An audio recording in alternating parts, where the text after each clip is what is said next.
मुर्शिद। मुर्शिद के बारे में चर्चा मुख्य तौर पर तीन पहलुओं के इर्द गिर्द घूमती है। मुर्शिद का होना क्यों जरूरी है, मुर्शिद कैसा होना चाहिए और अपने समय के जिंदा मुर्शिद का क्या महत्व है। ख्वाजा साहिब कहते हैं, हुस्न अजलदा थिया इजहार, अहदों वेस वटा थी अहमद, गैबुल गैब दे देसों आया, शहर शहादत देरा लाया। अहदियत दा घुंड उतार, थिया इतलाको महज मुकैयद, कीता अजली लुत्फ जहूरा, सौ शुकर मिलया गुरपूरा। थिया दिलकू तस्की करार, होए खतरात शकूक सभे रद्द। पीरे मुगा मस्जूत जतों से, फर्ज फरीद नमाज नितों से। कीता मन कर मन इकरार, है खुद असल हकीकी मकसद। आप पहले बंद में फरमाते हैं कि उस गुप्त अजली हुस्न या दिव्य सुंदरता ने प्रकट रूप धारण कर लिया है, जो गुप्त रूप में रब यानी अहद था। प्रकट रूप में उसका नाम अहमद, नबी या मुर्शिद पड़ गया। तीसरे बंद में कहते हैं कि वह महासूक्ष्म, महाचैतन्य, अत्यंत गुप्त मकाम से आया है। वह जो तत्व रूप में जन्म मरण काल और माया से पूरी तरह आजाद है, वही इस फानी संसार में आकर जिस्म की कैद में पड़ गया है। उसने अद्वैत का दिव्य पर्दा उठा दिया है और निर्गुण से सगुण स्वरूप में प्रकट हो गया। सातवें बंद में कहते हैं कि गुप्त रब्बी दया और रब्बी नूर मुर्शिद के रूप में साक्षात प्रकट हो गए। दिल में पूरा भरोसा हो गया कि वह अहद ही अहमद, नबी या मुर्शिद के रूप में प्रकट हुआ है।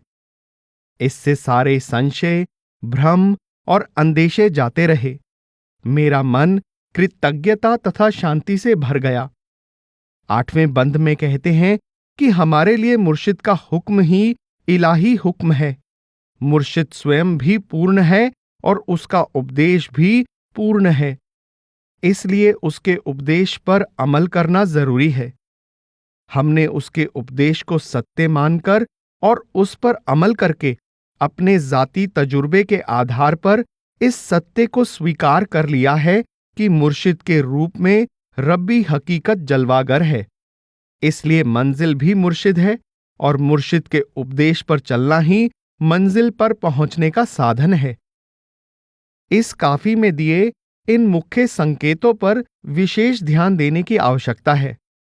अहदों वेस वटा थी अहमद, गैबुल गैब दे देसों आया। निराकार परमात्मा मुर्शिद के रूप में अगम लोक से इस देश में आता है। सौ शुकर मिलया गुरपूरा, गुरु पूर्ण होना चाहिए। पीरे मुगा मस्जूद जतों से, फर्ज फरीद नमाज नितों से। मुर्शिद ने हमें अपने ध्यान में मग्न कर दिया। हमने उसके हुक्म से इश्क की नमाज पढ़नी शुरू कर दी है। कीता अजली लुत्फ जहूरा, मुर्शिद रब की रहमत का साधन है। कीता मन कर मन इकरार, हमने अपने मन की पूरी तसल्ली करके मुर्शिद और उसके उपदेश में भरोसा प्रकट किया है। इन प्रसंगों से स्पष्ट हो जाता है कि मुर्शिद का होना क्यों जरूरी है, मुर्शिद कैसा होना चाहिए और अपने वक्त के मुर्शिद का क्या महत्व है। ख्वाजा साहिब ने अपने कलाम में मुर्शिद का रूप धारण करके आए रब को पुन्नू, रांझा, महिवाल आदि कहा है। पुन्नू केच से सस्सी के पास पहुंचा था। महिवाल अपने देश से चलकर सोहनी के देश पहुंचा था। रांझा तख्त हजारे से चलकर हीर के पास पहुंचा था। सूफी दरवेशों ने बार बार यह बात समझाने का यत्न किया है कि कोई जीव अपनी बुद्धि, चतुराई और शक्ति द्वारा सर्वशक्तिमान और सर्वज्ञाता रब से मिलाप नहीं कर सकता, जब तक वह निराकार साकार रूप में प्रकट होकर खुद अपना भेद नहीं देता। कोई उसका भेद नहीं पा सकता। और जब तक वह रहमत करके स्वयं जीव को अपने साथ नहीं मिलाता, वह उससे मिलाप नहीं कर सकता। रांझण माही तख्त हजारों, मैं कारण इथ आए, सूही सेज ते सांवल सहजों, सिक दी कू गल लाए। रूह रूपी हीर कहती है, मेरा प्यारा रांझा मेरी खातिर मकामे हक रूपी तख्त हजारे से इस मर्त्य लोक में आया है। मैं उसकी जुदाई में तड़प रही थी। मेरे प्रियतम ने आकर मिलाप की सेज पर मुझे गले लगाकर मेरी विरह की आग बुझा दी है। आपे तख्त हजारों आया, हीरे कारण चाक सडाया, सडकर शौकत शाही वो यार, बिरहों फरीद थी उसे साथी, जय ढी रावल पाकर झाती, जादू मुरली वाही वो यार। आप फरमाते हैं कि रब रूपी रांझा रूह रूपी हीर को इस मर्त्य लोक से आजाद करवाकर अपने साथ सतलोक वापस ले जाने के लिए भैंसे चराने वाला चाक बन गया। उसने सतलोक की शानो शौकत त्याग दी और हीर की खातिर आम गडरिये का रूप धारण कर लिया। रांझे के पास बांसुरी थी, मुर्शिद के पास अनहद शब्द की बांसुरी है। जिस रूह को मुर्शिद एक बार अंदर अनहद शब्द का दिव्य संगीत सुना देता है, उसके अंदर सतलोक वापस जाने की विरह जागृत हो जाती है। उस रूह के अंदर इस माया में संसार का मोह पंख लगाकर उड़ जाता है और वह मकामे हक या सतलोक वापस पहुंचने के लिए विह्वल हो जाती है।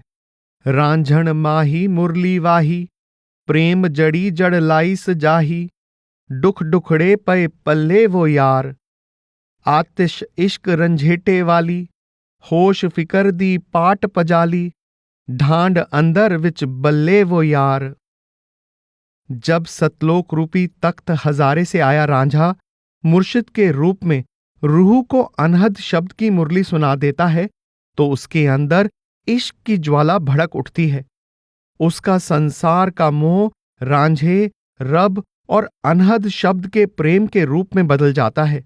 पहले जीवात्मा इंद्रियों के भोगों और दुनियावी शक्लों या पदार्थों में से सुख तलाश करती थी।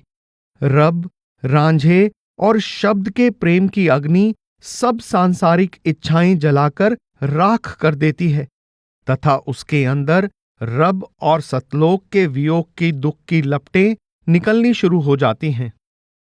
रब, मुर्शिद और शब्द के प्रेम की अग्नि आत्मा को जगत और शरीर की ओर से बेसुध कर देती है।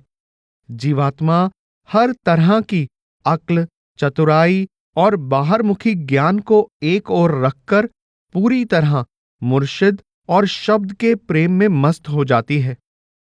साईं बुल्ले शाह एक काफी में कहते हैं, मैं गल ओथे दी करदा हां, पर गल करदा भी डरदा हां, नाल रूहां दे लारा लाया, तुसी चलो मैं नाले आया, एथे पर्दा चा बनाया, मैं परम पुलाया फिरदा हां।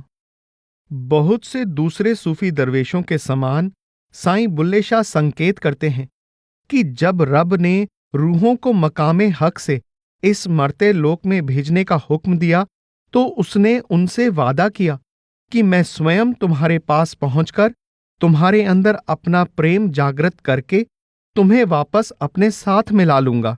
इससे स्पष्ट हो जाता है कि रब से मिलाप के लिए मुर्शिद की सहायता आवश्यक है।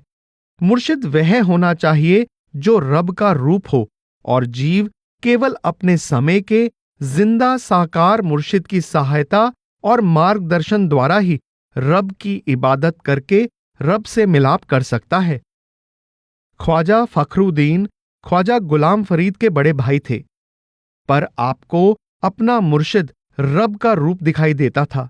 आप फरमाते हैं, दिल फरीद दा लुट्टन कीते बन्या फखरुद्दीन। वह मौला फरीद का मन मोहने के लिए मेरे मुर्शिद फखरुद्दीन का रूप धारण करके आ गया है। भारतीय संतों की तरह सूफी दरवेशों ने मुर्शिद की महिमा करते हुए इंसान और भगवान, हरि और हरिजन का भेद समाप्त कर दिया है। कई स्थानों पर मुर्शिद और रब की महिमा इस प्रकार आपस में घुल मिल जाती है कि एक की प्रशंसा को दूसरे की प्रशंसा से अलग कर पाना असंभव हो जाता है। यह काफी इसका प्रत्यक्ष प्रमाण है। सोहणे यार पुन्नलदा, हर जा ऐन ज़हूर, अव्वल आखिर जाहिर बातिन, उसदा जान हजूर। आप बणे सुल्तान जहां दा, आप बणे मजदूर, थी मुश्ताक फिरे विच गमदे, वासल थी महजूर। थी माशूक दिली लुट नेवें, जान करे रंजूर। गल लावण वल मार तड़ावण, एहो नहीं दस्तूर।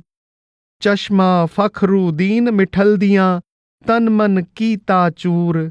घोल घतां मैं फखर जहां तो, जन्नत हूर कसूर। यार फरीद कू ईवें साड़ियो, जीवें जलिया कोहतूर। अर्थात मेरे सुंदर यार पुन्नू का जलवा हर जगह दिखाई दे रहा है। आदि से अंत तक, अंदर और बाहर जो कुछ दिखाई दे रहा है, सब उसके नूर का ही ज़हूर है। वह आप ही संसार का हाकिम और मालिक बन जाता है और आप ही मजदूर का रूप धारण कर लेता है। कहीं वह विरह के गम का मारा आशिक बन जाता है, कहीं मिलाप करने वाला आशिक हो जाता है और कहीं हिज्र में तड़पने वाले प्रेमी का रूप धारण कर लेता है। कभी वह माशूक बनकर दिलों को लूट रहा है और कभी आशिकों की जान को वियोग में तड़पाता है। उसका अजब दस्तूर है कि जिन्हें गले लगाता है उन्हीं को हिज्र में मार डालता है। मेरे मीठे प्यारे मुर्शिद फखरुद्दीन की आंखों ने मेरा तन मन लूट लिया है। मैं इस प्यारे से, जो सारे जहान की शान है, सारे बहिश्त और उनकी नेमतें कुर्बान करने के लिए तैयार हूं। उसका नूर, उसकी तजल्ली ने मुझे यूं जला दिया है जैसे रब की तजल्ली ने कोहतूर जला दिया था। स्पष्ट है कि रब की महिमा से शुरू हुआ वर्णन मुर्शिद की महिमा में बदल जाता है। फखर जहां हिक रीत सुझाई, अर्जी थिया यक बार समाई। जुल्मत बन गई नूरो नूर, नीत फरीद नमाज शहूदी। हर शय में है रम्ज वजूदी, सट मलवाणे जो मजकूर। आप कहते हैं, मेरे मुर्शिद फखरुद्दीन ने मुझे इबादत का अजब ढंग सिखाया है। मुर्शिद की समझाई युक्ति के अनुसार इबादत करने से मैं मायामय धरती का वासी ना रहा और रूहानी अर्शों में उड़ान भरना शुरू कर दिया। अज्ञानता का अंधकार दूर हो गया और अंदर परमात्मा के प्रकाश से भर गया। अब मुझे मौलवियों के उपदेश की ओर ध्यान देने की जरूरत नहीं रही। मैं अंदर परमात्मा के प्रत्यक्ष दर्शन करने की नमाज पढ़ता हूं और मुझे हर चीज में रब का नूर समाया दिखाई देता है। मुर्शद महक्कक वजवजा, हमा ऊस्तदा डितड़ा सबक। आप कहते हैं, परम सत्य के ज्ञाता पूरे गुरु ने डंके की चोट से मुझे हमाऊस्त का सबक सिखाया है। आप समझा रहे हैं कि केवल वहदत का भेदी यानी पूर्ण ज्ञानी गुरु ही शिष्य को द्वैत से अद्वैत में दाखिल होने की युक्ति सिखा सकता है। दस्तों पीर मुगां दे, पीतम इश्क दा जाम। वहदत कीता गलबा, भूल गया कुफर इस्लाम। गुजरे फर्ज फरीजे, सुनत को भी सलाम। कश्फ हकीकी आए, गए अज़गास एहलाम। आप कहते हैं, जब कामिल मुर्शिद ने रब के प्रेम का प्याला पिला दिया तो मन पर वहदत का ऐसा जबरदस्त प्रभाव पड़ा कि कुफ्र और इस्लाम, मुसलमान और गैर मुसलमान का भेद भूल गया। वहदत की अवस्था में नमाज, रोजे, कलमे के विरद, दान पुण्य, हज आदि सबकी ओर से ध्यान हट गया। परम सत्य के सब भेद प्रकट हो गए और मन हर प्रकार के संशय भ्रम से मुक्त हो गया। फखरे जहां हिक रीत सिखाई, असलों हाजत रही न काई। दिल जुड़ जुड़ धूम मचाई, थे गुण ज्ञान समोले। आप कहते हैं, जब मेरे मुर्शिद ने मुझे रब की इबादत की युक्ति सिखा दी तो मुझे अन्य किसी चीज की मोहताजी ना रही। जब मैं दिलो जान से उस इबादत में मग्न हो गया तो मुझे अंदर ही पूर्ण ज्ञान प्राप्त हो गया और मेरे अंदर हर प्रकार के गुण भी पैदा हो गए। सूफी दरवेश अनेक ढंगों से यह भाव दृढ़ करवाते हैं कि साकार जीव निराकार परमेश्वर के साथ सीधा संबंध नहीं जोड़ सकता। वह ना तो परमेश्वर की भाषा समझ सकता है और ना ही बाहरी आंखों द्वारा उसके अनंत प्रकाश के तेज को झेल सकता है। परमेश्वर जीव की मजबूरी, लाचारी समझता है, अतः वह पहले मुर्शिद के साकार रूप में प्रकट होकर उसके अंदर अपना प्रेम पैदा करता है और फिर अंत में उसको मुर्शिद में अभेद करके अपने में अभेद कर लेता है। संसार का हर प्रकार का ज्ञान ज्ञानी से अज्ञानी की तरफ चलता है। ज्ञानी पहले अज्ञानी के स्तर पर नीचे उतरता है और फिर अज्ञानी को अपने स्तर पर ऊपर उठा लेता है। इसी तरह सर्वशक्तिमान और सर्वज्ञाता परमात्मा पहले मुर्शिद के रूप में निर्बल अज्ञानी जीव के स्तर पर नीचे उतरता है और फिर उसे अपने स्तर पर ऊपर उठा लेता है। गुझड़े राज फकर दे सारे, फखरू दीन सुझाए। हाल मकाम दी रत्तक फत्तक, सब शर ही कर फरमाए। मकामे हक से आए मेरे मुर्शिद फखरुद्दीन ने मुझे फकीरी के सारे गूढ़ भेद समझा दिए हैं। आत्मा को जो मकाम या पड़ाव पार करके मकामे हक वापस जाना होता है, मुर्शिद ने मुझे उनके बारे में सब कुछ खोलकर समझा दिया है। इसका क्या परिणाम हुआ? यारियां बाशियां रलड़े वारियां, वस वसेब वहाए। पयूम फरीद बिरहूं दे पंधड़े, पै धंधड़े मुकलाए। जब रूह ने आंतरिक मकामों की सैर करनी शुरू कर दी तो सभी मित्र संबंधी भूल गए। ना कोई सगे संबंधियों की सुध-बुध रही और ना ही पड़ोसियों की। रूह इस तरह प्रेम के मार्ग की पथिक बन गई कि दुनिया के सब धंधों का कोई महत्व ना रहा। ख्वाजा साहिब समझा रहे हैं कि मुर्शिद यानी कामिल दरवेश ही ऐसी अवस्था प्राप्त करने की पूर्ण युक्ति समझाता है। वही सभी रूहानी मंजिलें पार करने और सतलोक वापस पहुंचने में सहायता करता है। मुर्शिद की संगति और रहमत द्वारा ही साधक मार्ग की सब घाटियां पार करके सबसे ऊंचे मकाम पर पहुंच जाता है, जहां पहुंचकर वह सहज ही संसार के हर प्रकार के मोह से निर्लेप हो जाता है। ख्वाजा गुलाम फरीद वहदतुल वजूद के विषय पर लिखी अपनी प्रसिद्ध काफी मैडा इश्क वी तू, मैडा यार वी तू में संकेत करते हैं कि वह खुदावंद करीम ही पीरो मुर्शिद के रूप में मेरा प्रियतम और मनमोहन बनकर मुझे सच्ची प्रीत की रीति सिखाने के लिए आ गया है और वही रब्बी हकीकत का ज्ञान देने के लिए मेरा मुर्शिद, हादी, पीर या शेख बनकर आ गया है। आप कहते हैं, मैडा सांवल मिठड़ा शाम सलोना, मन मोहन जानान वी तू। मैडा मुर्शद हादी पीर तरीकत, शेख हकाइक दान वी तू। और हुस्न हकीकी नूरे हजाजी, खेडे नाज नियाज दी बाजी। सिदकों समझ सुजान, आया कोट शहर विच। अर्थात हे साधक, सच्चे दिल से यकीन कर ले कि मुर्शिद रूपी प्रियतम गुप्त रब्बी जमाल यानी सुंदरता का प्रकट रूप है। उसके अंदर रब का नूर समाया हुआ है। वह निराकार रब ही मुर्शिद के रूप में प्रकट होकर प्रेम का खेल खेल रहा है। जो वास्तव में मकामे हक का वासी है, वही मेरे मुर्शिद के रूप में हमारे नगर का वासी आ बना है।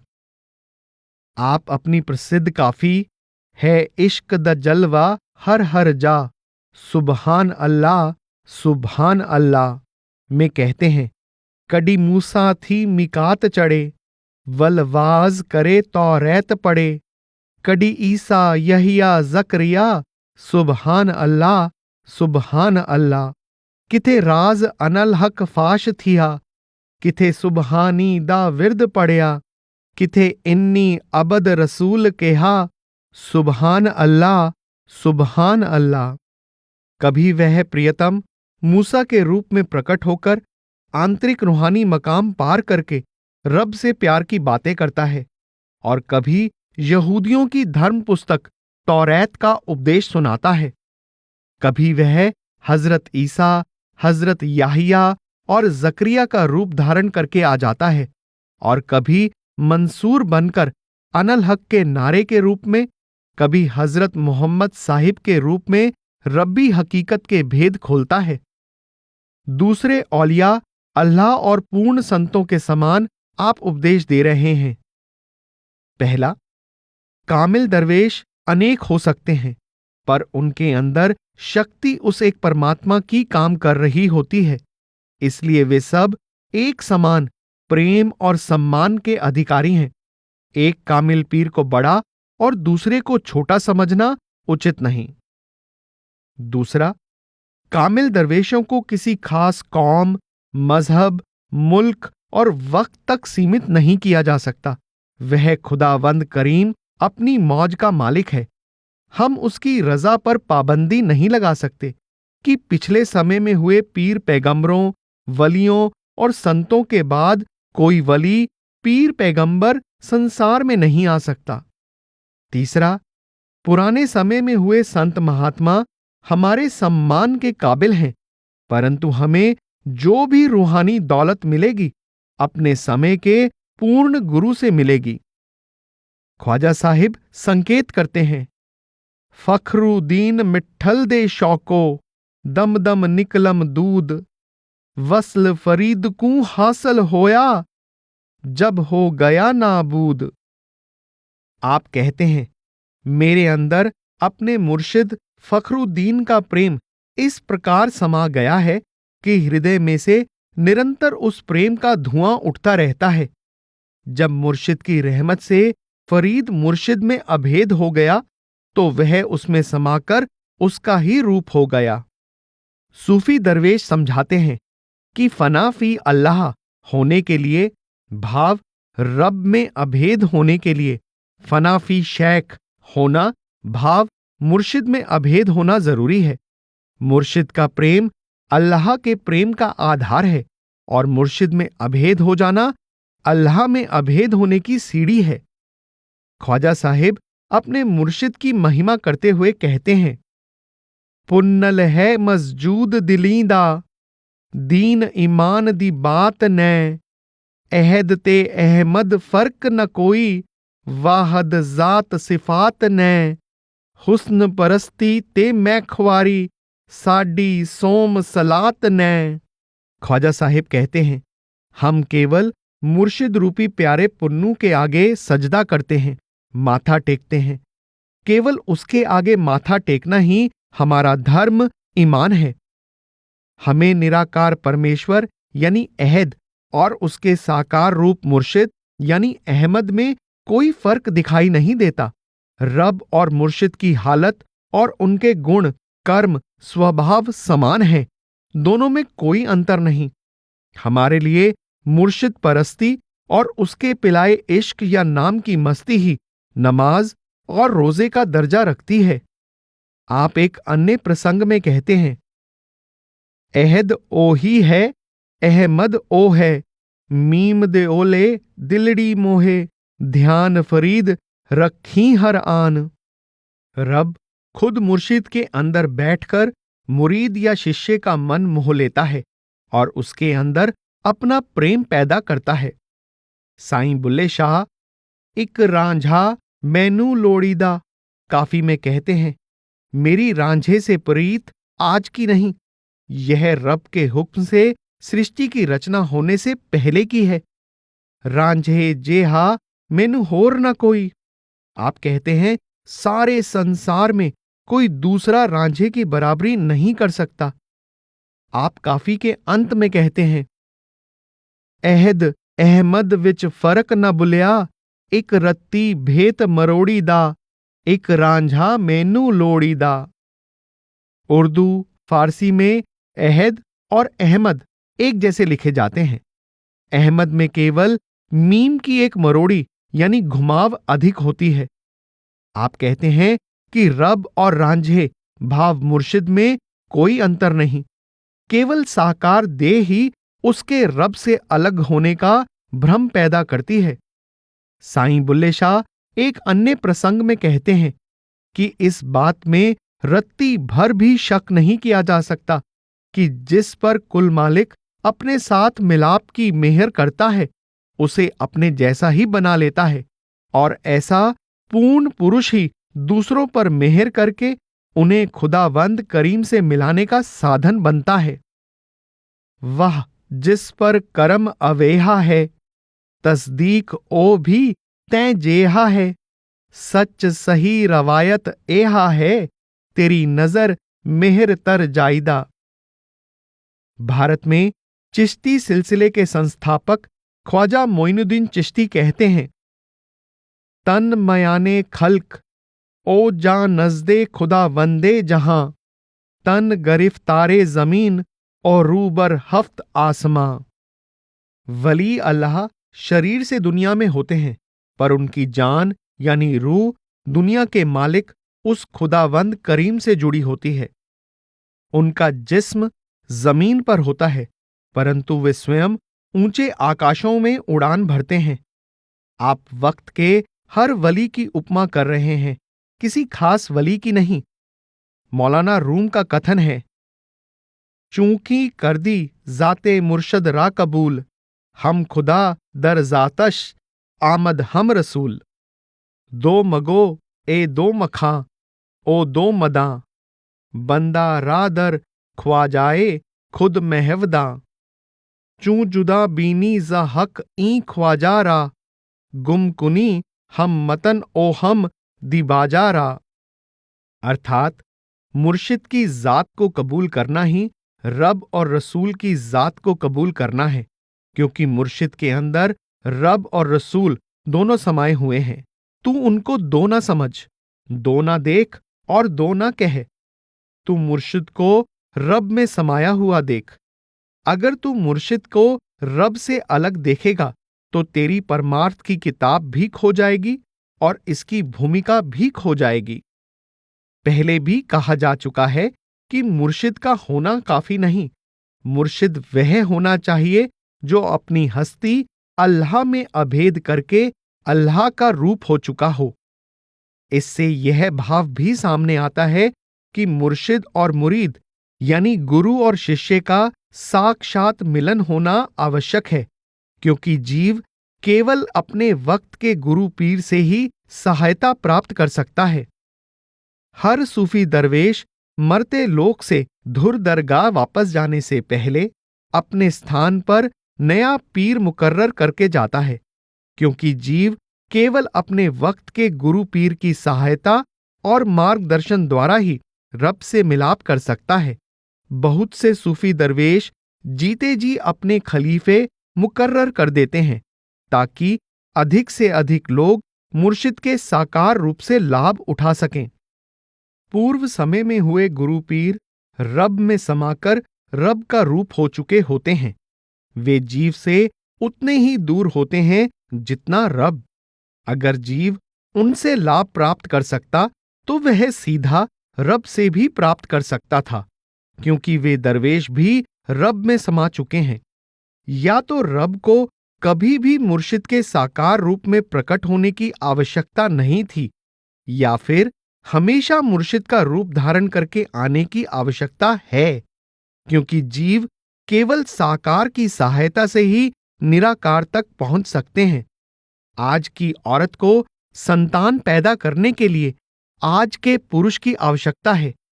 आज का मरीज पुराने समय में हुए धन्वंतरी या लुकमान वैद्य से फायदा नहीं उठा सकता। उसे आज के हकीम या डॉक्टर की आवश्यकता है। कल आकाश में चढ़ा सूर्य आज का अंधकार दूर नहीं कर सकता। केवल आज का सूर्य ही आज का अंधकार दूर कर सकता है। यही कारण है कि सूफी दरवेश बार बार इस बात पर जोर देते हैं कि जीव केवल अपने समय के कामिल मुर्शिद की सहायता और मार्गदर्शन द्वारा ही रब से मिलाप कर सकता है। मुर्शिद की संगति, शरण और रहमत। ख्वाजा साहिब कहते हैं, मीसा कोता रोज हशर दे, जूद वजूद निसार फकर दे, दौलत सोहबत फखरुदीन, जुल्म जहालत थियोम परेरे, कीते अदल अदालत देरे, आई तमकीन ते गई तलवीन। आप कहते हैं, मुर्शिद फखरुद्दीन की संगति और शरण से मन की अवस्था इस प्रकार बदल गई है कि मैं रचना के आरंभ से इसके नाश तक की सारी दौलत फकीरी पर कुर्बान करने के लिए तैयार हूं। मुर्शिद की दया मेहर से निर्दयता और अज्ञानता पंख लगाकर उड़ गई हैं। मन में न्याय और इंसाफ ने पक्का डेरा लगा लिया है। चंचलता और अशांति दूर हो गई है और मन गंभीरता और शांति से भर गया है। ख्वाजा साहिब कहते हैं, ए बेकार फरीद निभाया, लोहे वांग बहु बेमाया, फखर पए दी सोहबत आया, बया हमसाया पारस दाढ़ी। ख्वाजा साहिब अत्यंत नम्रता से कहते हैं, मैं फरीद बिल्कुल बेकार था। मैं किसी को भाता नहीं था। कोई मुझे प्रेम और सम्मान की नजर से नहीं देखता था। मैं एकदम निकम्मे लोहे के समान था। जब मुझे मुर्शिद फखरुद्दीन रूपी पारस की संगति प्राप्त हो गई तो मैं लोहे से सोना बन गया और निपट संसारी से रब का प्रेमी भक्त बनकर मुर्शिद और रब का रूप हो गया। ख्वाजा साहिब समझा रहे हैं कि मुर्शिद की संगति द्वारा न केवल मुरीद की वृत्ति बदल जाती है, बल्कि उसकी रूहानी अवस्था में भी क्रांतिकारी परिवर्तन आ जाता है। मुर्शिद की शरण का अर्थ है मन की मर्जी को मुर्शिद की रजा में फना कर देना और भक्ति के मन चाहे साधन त्याग कर मुर्शिद की समझाई युक्ति के अनुसार रब की इबादत करना। शरण और रजा का गहरा संबंध है। मुर्शिद की शरण में आया साधक जिंदगी के सभी उतार चढ़ाव को मुर्शिद की रजा समझकर पूरे भरोसे से मुर्शिद द्वारा समझाई युक्ति के अनुसार रब की भक्ति में लगा रहता है। अगर वह अंदर रूहानी तरक्की करता है तो इसको मुर्शिद की रहमत समझता है, और अंदर तरक्की नहीं कर पाता तो इसको मुर्शिद की रजा समझकर निरंतर अभ्यास जारी रखता है। मुर्शिद की शरण का एक और पहलू भी है। सूफी दरवेशों ने समझाया है कि मुर्शिद और मुरीद का पूरी तरह निजी संबंध है। मुर्शिद और मुरीद का आजाद इच्छा से खुद जोड़ा जाने वाला रिश्ता है। इस रिश्ते का असल दायित्व मुर्शिद पर है।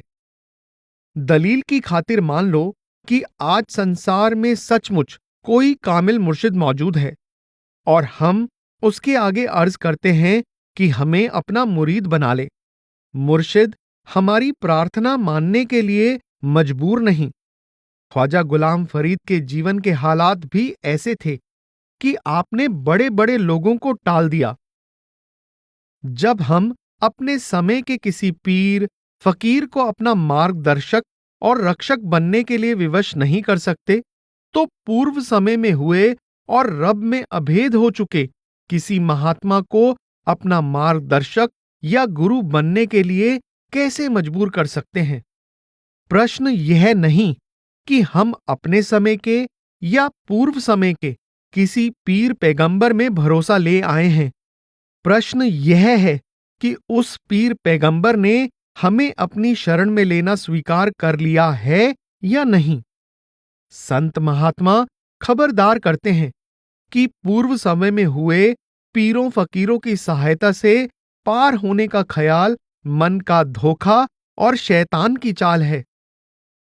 ख्वाजा साहिब कहते हैं, फखरे जहान कबूल की तो से, वाकफ कुल इसरार थियो से, हर जा नूर जमाल डिठो से, मखफी राज थिए इजहार। फखरे जहान कबूल की तो से, आप यह नहीं कहते कि मैं अपने मुर्शिद फखरुद्दीन की शरण में आया हूं। आप कहते हैं मुर्शिद ने रहमत करके मुझे अपनी शरण में लेना कबूल कर लिया है। मुर्शिद ने मुझे बैत करके रब की इबादत की सही युक्ति सिखा दी है।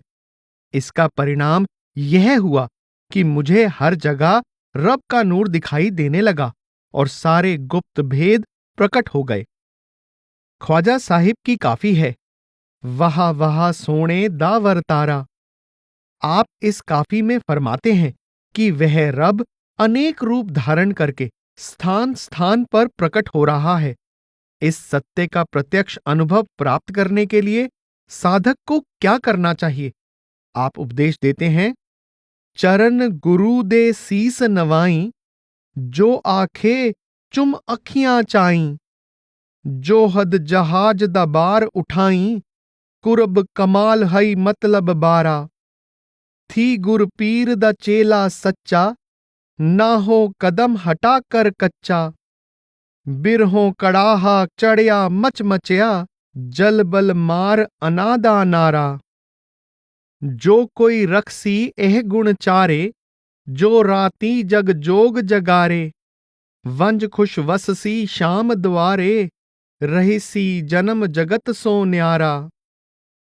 जगरत सुपन सकोपत टुरिया, तैडी सैर दे सांगे जड़िया।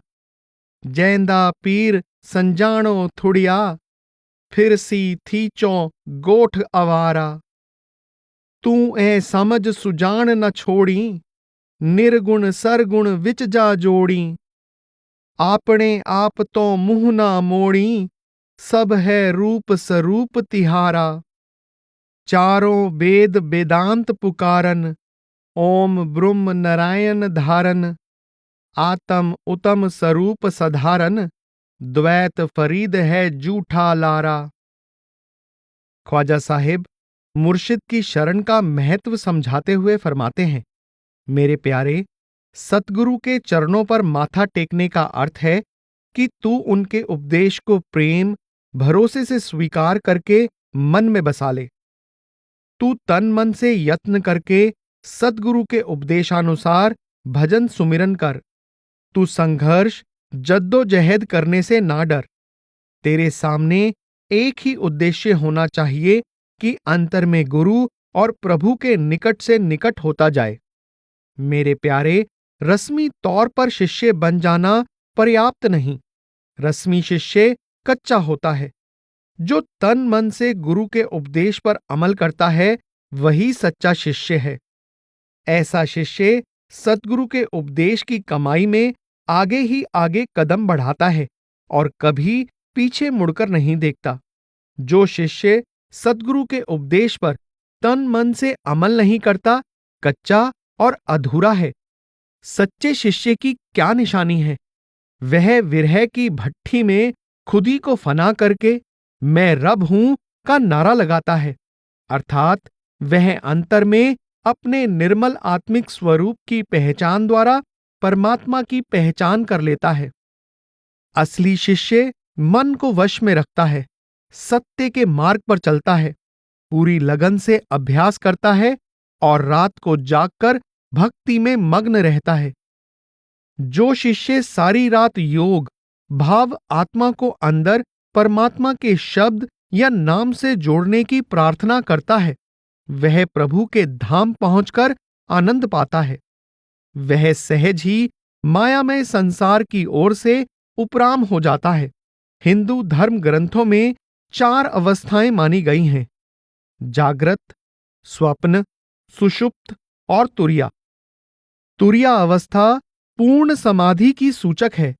यह अवस्था आंतरिक रूहानी मंडलों में उड़ान भरकर अपने निर्मल आत्मिक स्वरूप की पहचान का साधन है। जिसका गुरु आत्मा की पहचान द्वारा परम सत्य की पहचान से खाली हो, वह साधक संसार में चारों ओर भटकता हुआ ठोकरें खाता रहता है। अर्थात अधूरा गुरु कभी भी शिष्य को पूर्णता का अधिकारी नहीं बना सकता।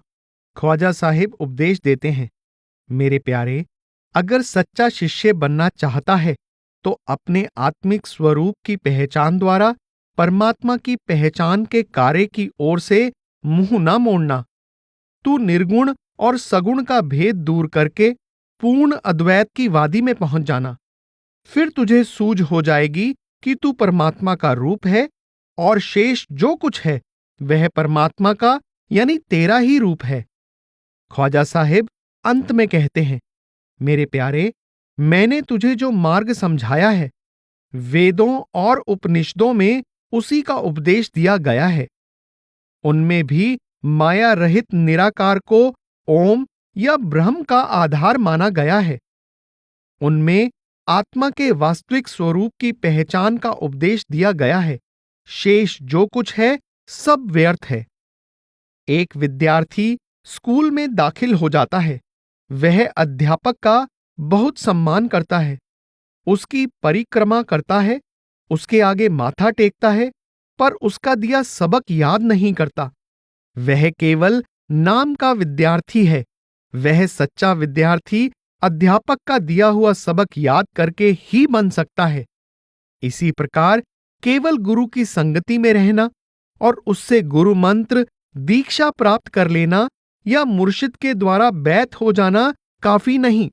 मुर्शिद की युक्ति के अनुसार तन मन से अभ्यास करके आत्मिक स्वरूप की पहचान द्वारा परमात्मा की पहचान करना आवश्यक है। यही सच्ची शरण है।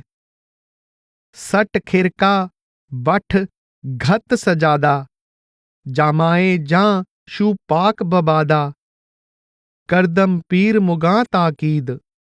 ना तो पीरी किसी खास किस्म के भेष पहरावे पर निर्भर है, ना ही मुरीदी।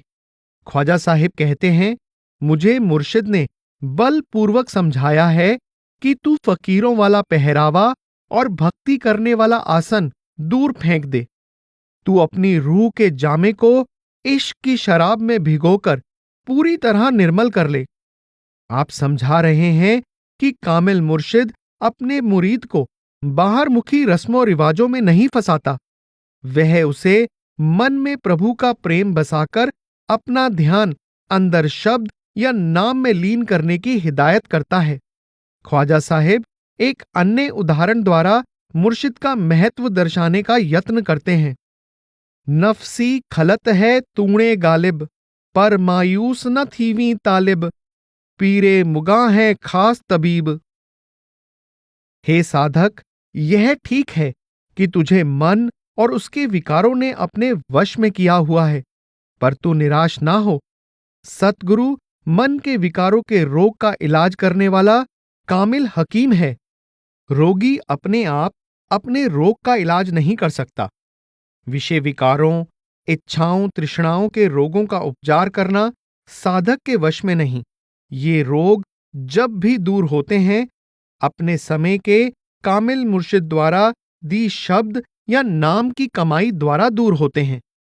आज का रोगी साधक आज के साक्षात मुर्शिद रूपी हकीम से ही लाभ प्राप्त कर सकता है।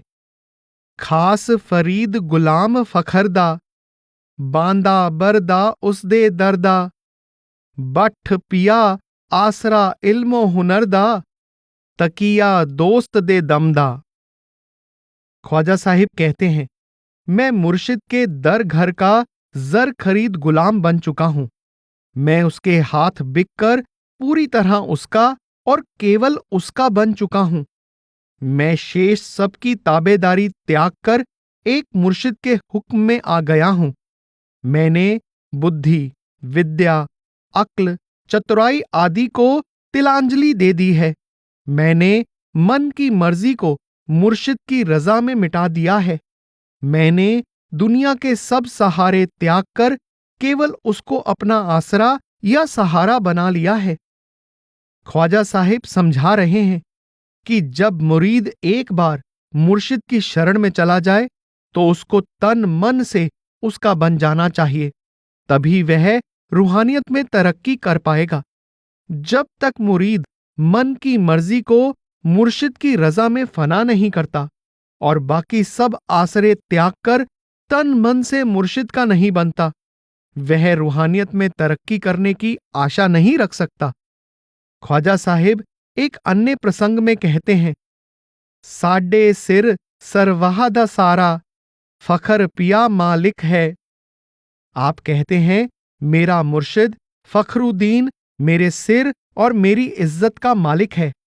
पहले सर का भाव असल आपा या आत्मा है, दूसरे सर का अर्थ मान सम्मान है।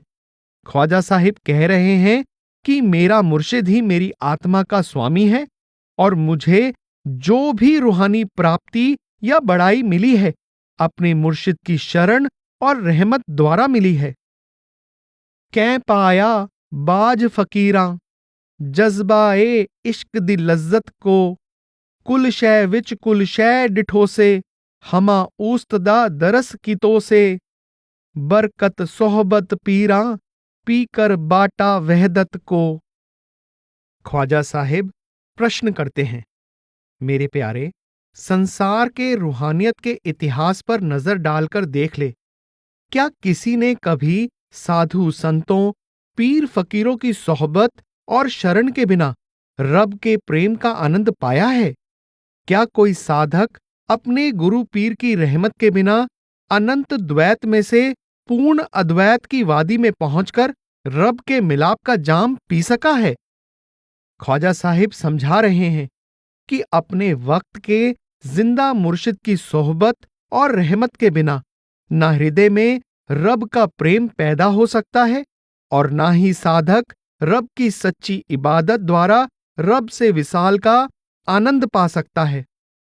कशफे हकायक महज मुहाले, जे तई मुर्शिद नजर न भाले, बियु कुल कूड़ फरेब ते जूर, फिका उसूल कलाम मानी, मन तक नहव ते सरफ मबानी, ठप रख है तौहीद गयूर, मुल्ला पुठड़े मानी कर दे, आयत दरस हदीस खबर दे, सिर्फ सदा ते थिए मगरूर, मुल्ला वैरी सख्त डिसेंदे, बेशक हन उस्ताद दिलेंदे, इब्नुल अरबी ते मंसूर, शाहद वाहद असल फरा विच, राज तरीकत रस्म शरा विच, है मशहूद नहीं मस्तूर, बठ घत रीत रवश तकलीदी, रहा तहकीकी सलक फरीदी, कर मंजूर ते थी मसरूर।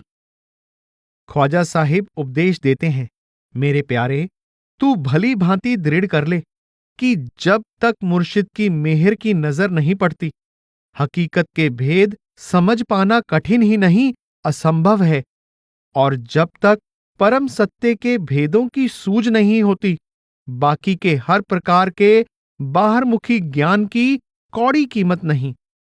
रब की प्राप्ति का रास्ता कानूनी नुक्तों, हर प्रकार के उसूलों, ग्रंथ शास्त्रों के कलाम, उस कलाम के अर्थ विचार, व्याकरण, दलीलबाजी आदि से ऊपर है। तू इन सब को एक ओर रख दे। वहदत या अद्वैत दलील और कल्पना से ऊपर है। आयतों का संकेत कुरान शरीफ के इलाही कलाम की ओर है। हदीस हजरत मोहम्मद साहिब के वचनों और उनके जीवन से संबंधित घटनाओं पर आधारित है। ख्वाजा साहिब रब से विसाल के इच्छुक जिज्ञासुओं को सचेत करते हैं, मेरे प्यारे, मुल्ला आदि धर्म प्रचारक धर्म ग्रंथों और पीर पैगंबरों के जीवन से संबंधित धर्म पुस्तकों के उल्टे अर्थ करते हैं। उन्हें अपनी खूबसूरत आवाज या अपने लच्छेदार बयान का अहंकार है, पर वे धर्म ग्रंथों की रूह से ना वाकिफ हैं। मेरे प्यारे, आंतरिक भेदों से ना वाकिफ मुल्ला वास्तव में जिज्ञासु के भारी दुश्मन हैं। जिज्ञासु के वास्तविक मित्र और हितैषी इब्नुल अरबी और मंसूर जैसे कामिल दरवेश हैं, जिन्होंने कहे सुने के आधार पर नहीं, परम सत्य के निजी अनुभव के आधार पर अपनी बात कही है। इन महापुरुषों ने समझाया है कि परमात्मा सर्वव्यापक है। उन्होंने शरीयत और तरीकत का वास्तविक महत्व उजागर किया है। मेरे प्यारे, तू परंपरागत रस्मों रिवाजों की गुलामी एक और रख दे। तू फरीद जैसे दरवेशों से हकीकत के निजी अनुभव की खोज वाला मार्ग पकड़। इस मार्ग पर चलकर तुझे परम सत्य का निजी अनुभव हो जाएगा और तू परम आनंद की मस्ती का अधिकारी बन जाएगा। ख्वाजा गुलाम फरीद ने अपनी कई काफियों में इब्नुल अरबी की उपमा की है।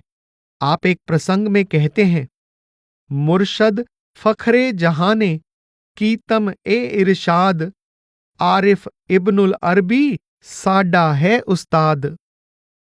आप अपने मुर्शिद के संदर्भ में फरमाते हैं कि हम इब्नुल अरबी को पूर्ण ब्रह्मज्ञानी यानी आरफ और कामिल मुर्शिद के बताए मार्ग को ठीक मानते हैं।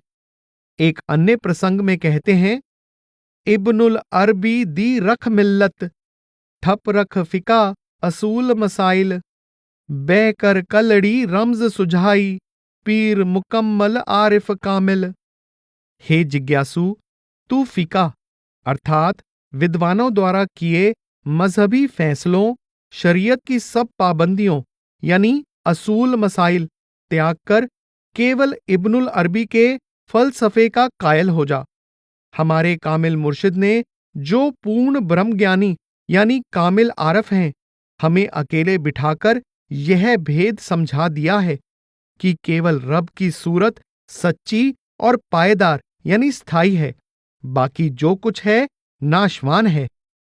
आपने केवल इब्नुल अरबी और मंसूर को ही नहीं, बहुत से दूसरे सूफी दरवेशों और हजरत मूसा, हजरत ईसा, हजरत मोहम्मद साहिब तथा श्री राम और श्री कृष्ण आदि अवतारों को भी रब का रूप माना है।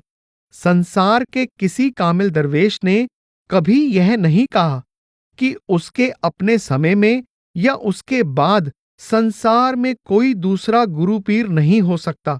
हर कामिल गुरु पीर दूसरे पीर पैगंबरों का सम्मान करता है, पर उन सबको तत्व रूप में अपने मुर्शिद में समाया हुआ देखता है। मुरीद यानी शिष्य को जो कुछ मिलता है अपने मुर्शिद की रहमत और मुर्शिद के सिखाए रूहानी अभ्यास द्वारा मिलता है। इसलिए वह बार बार अपने मुर्शिद के सोहले गाता है। उसकी राह भी मुर्शिद है और मंजिल भी मुर्शिद है। मौला से विसाल करने का साधन और जरिया भी मुर्शिद है। पूर्ण संतों और धर्म के तथा कथित ठेकेदारों में बड़ा फर्क ही यह है कि ये लोगों को पूर्व समय में हुए पीर पैगंबरों और उनके ग्रंथ शास्त्रों के साथ बांधते हैं, जबकि संत महात्मा जीवों को अपने समय के कामिल गुरु पीर के उपदेशानुसार रूहानी अभ्यास करके अंतर में स्वयं वली या संत वाली अवस्था प्राप्त करने पर बल देते हैं। कामिल मुर्शिद का भरोसा शुरुआत है, अंत नहीं।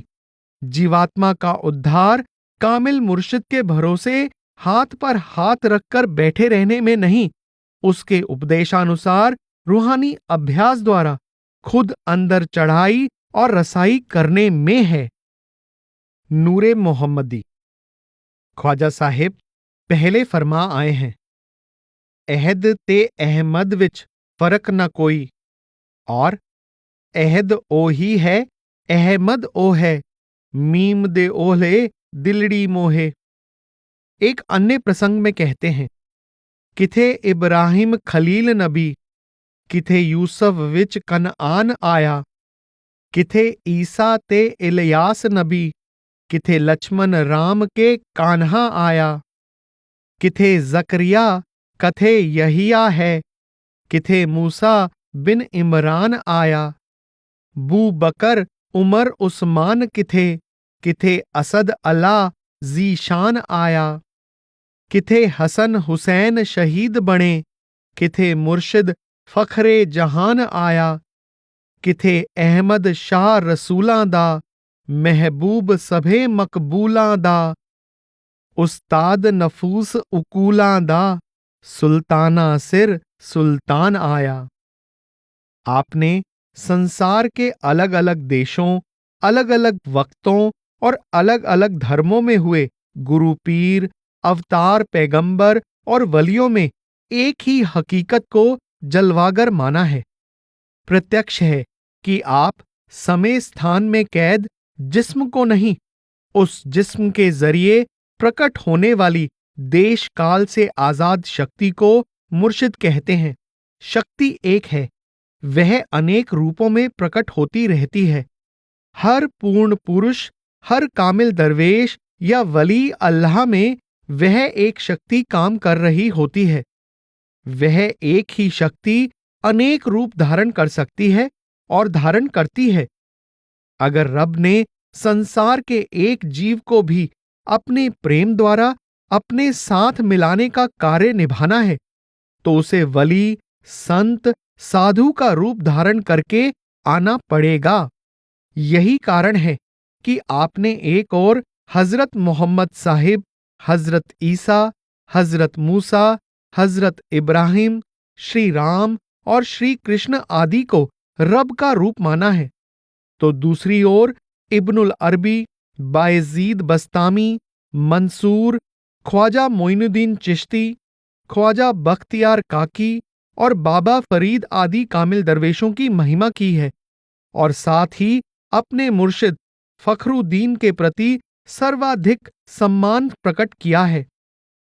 ख्वाजा साहिब काफी नंबर 9 में अपने एक पूर्वज ख्वाजा नूर मोहम्मद की महिमा करते हुए कहते हैं, साडा दोस्त दिलींदा नूर मोहम्मद ख्वाजा, ढोला यार चहेंदा नूर मोहम्मद ख्वाजा, सारी साडी शर्म भरम दा तैडे गल विच लाजा, अरब भी तैडी, अजम भी तैडी, सिंध पंजाब दा राजा, जमीन जमन विच वजदा गजदा, फैज तैडे दा वाजा, कदम तैडे विच 9 मण भागम, अंगण मेरे पौ पाजा, दिलबर जानी यूसुफ सानी, मोहन मुख दिखलाजा, नोशा शहर महार दा बनड़ा, सिकदी कूं गल लाजा, नैन फरीद दे दरस प्यासे, आजा ना तरसा जा।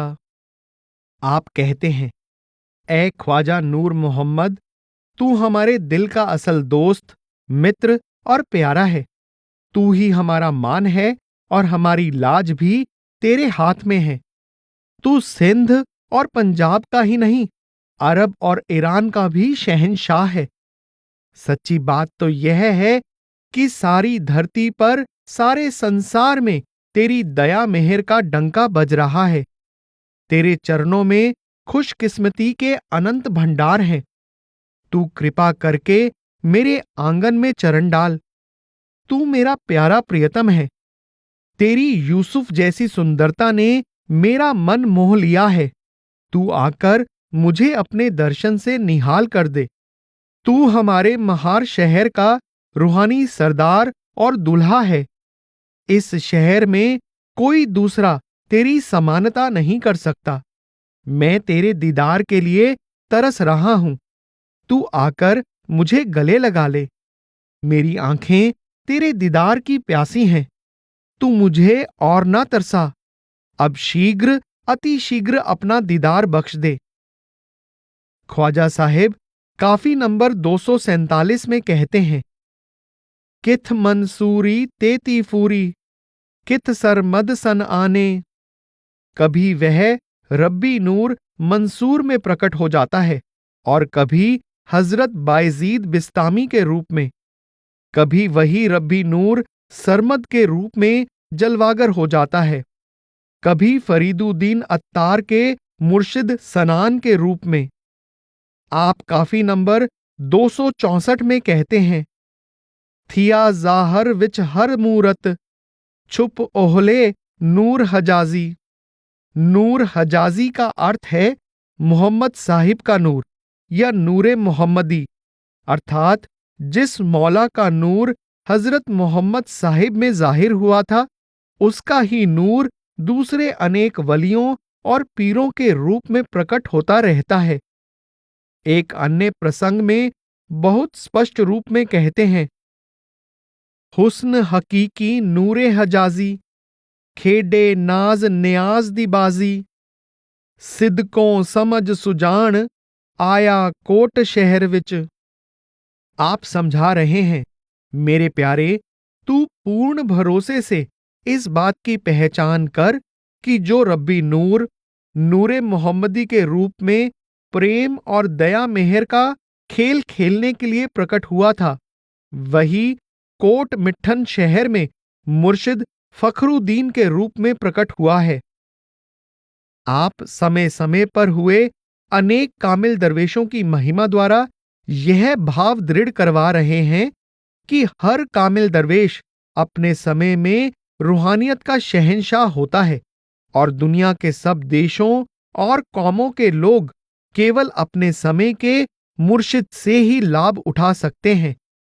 उस मुर्शिद में अल्लाह का और पहले हो चुके सभी पीरों पैगंबरों का नूर समाया होता है। उपरोक्त विचारों की पुष्टि के लिए विद्वानों और दरवेशों ने कुरान शरीफ से ये हवाले दिए हैं। ऐसी कोई कौम नहीं जिसमें हमने कोई हादी ना भेजा हो। हमारा अल्लाह और उसके फरमान में पूर्ण भरोसा है, जो हजरत इब्राहिम, इस्माइल, इसहाक, याकूब, हजरत ईसा, हजरत मूसा और दूसरे नबियों द्वारा समय समय पर उतरता रहा है।